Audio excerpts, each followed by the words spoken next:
Welcome guys to another episode of Up and Foiling, your favorite sailing podcast. Today is a special occasion because Ricky finally got invited by Red Bull Italy to attend the Cádiz SailGP.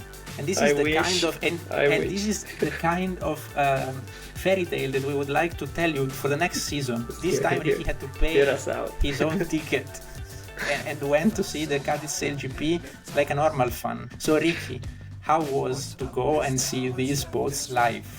Tenemos que meter en esa gran final. Vamos con esa cuenta atrás. 10, Oh, che non conta più un cavolo, guarda quanto partiamo bene. Ma non siamo, siamo fuori. 4, 3, 2, 1.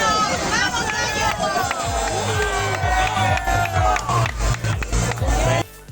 Yeah, I must say it's a wonderful experience. It's really, really great. We've been together to a Formula One event, for example, and I compared it a lot to that. But it's, the atmosphere is very cool. It's fairly similar with all the fans. They're all passionate about sailing. They all pretty much know what's going on. So that's also very nice because you just have just nice conversations with people around you. The support for the different teams. There's people even from, I met people from Canada, from the US. It was great, really. So you get all this bunch of people, they're all supporting their team. We have some, you participate in some parties, some events there, or other than the races. How was the atmosphere out of the, let's say, of the race itself? So around the city, yes, they do have different events. They also had a sort of concert. But also another cool thing is you go around the city, it's pretty small, the town I would say, the seaside town, and they have all the different bars around and you get to meet people from the teams, for example.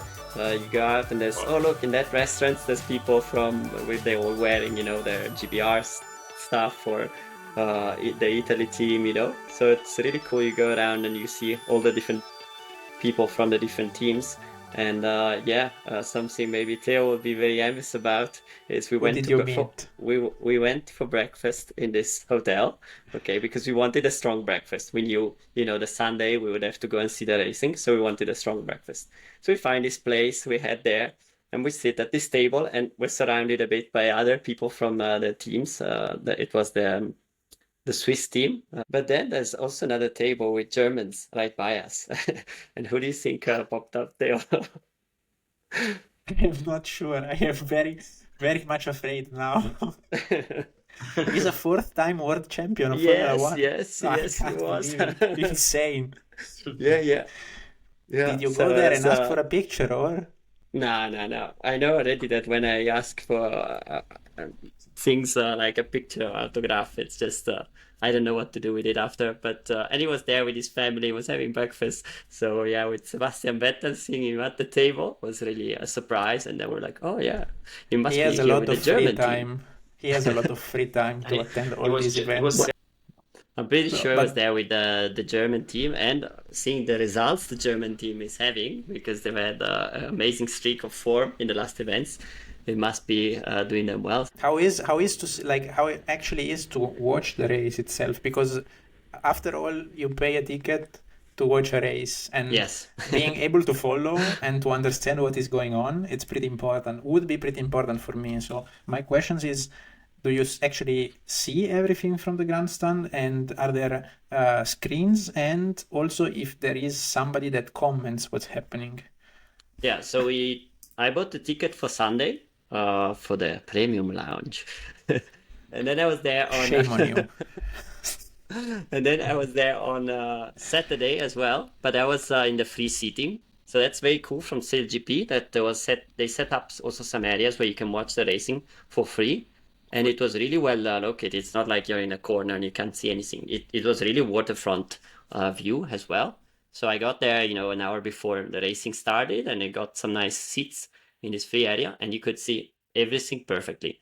Because there was also light winds, you get to see all the course from, the windward mark to the bottom end, and you could have it all in your field of view. So that's really a difference with respect to Formula One, because, you see only a small bit of the track in Formula One.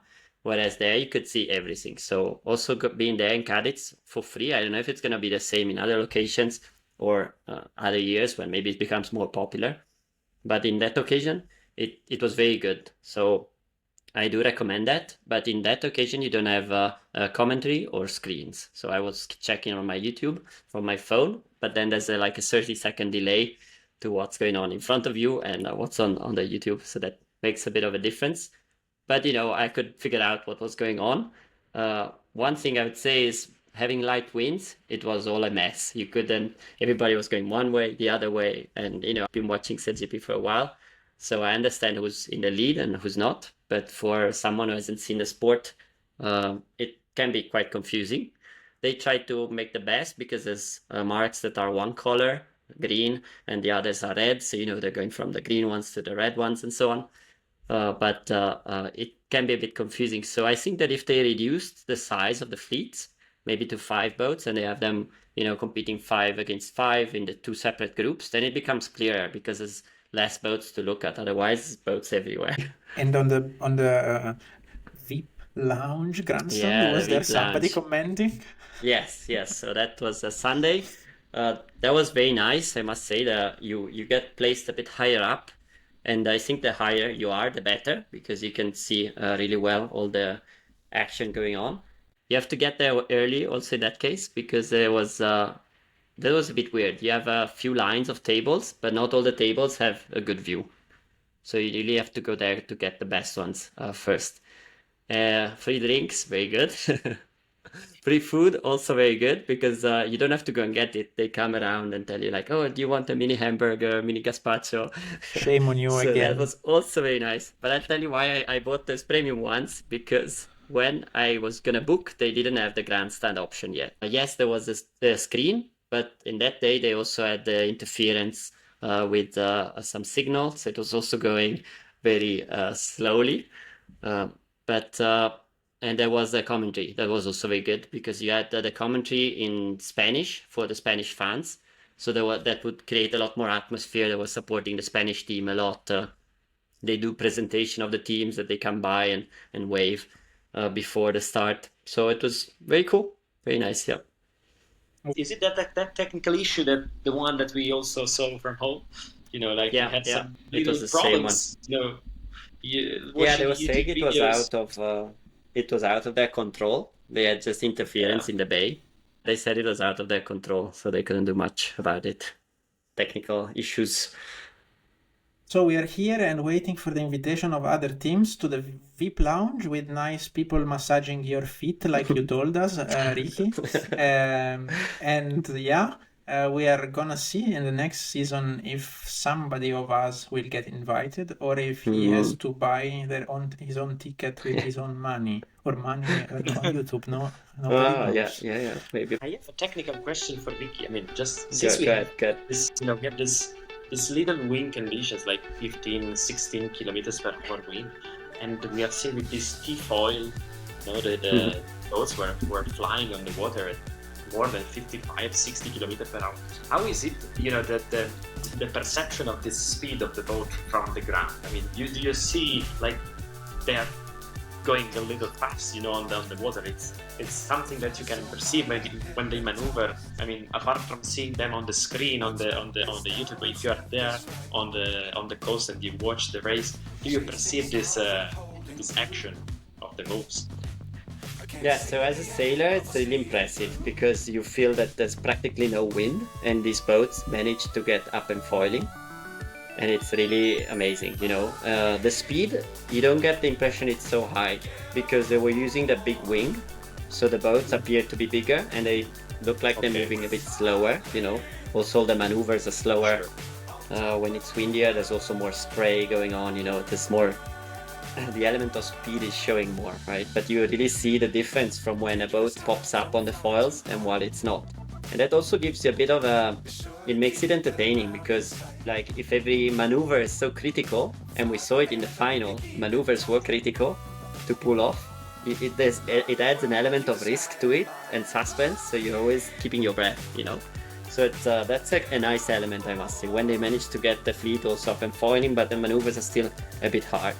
I think the main difference is made by good racing. So the races that were a bit more boring are not because of the wind condition, but because the fleet is too spread out, So the first one arrives, then the second, and there's no close racing. well as like the final was amazing to watch, even with light winds, because they were all so close. You know, they were all packed together, and every maneuver counted, and then they arrived, you know, so close to each other. So I think it's more about the racing rather than wind condition that they have. And that's a wrap of our special episode on what's it like to be at the SailGP event. If you have more questions, just pop them in the comments. All right.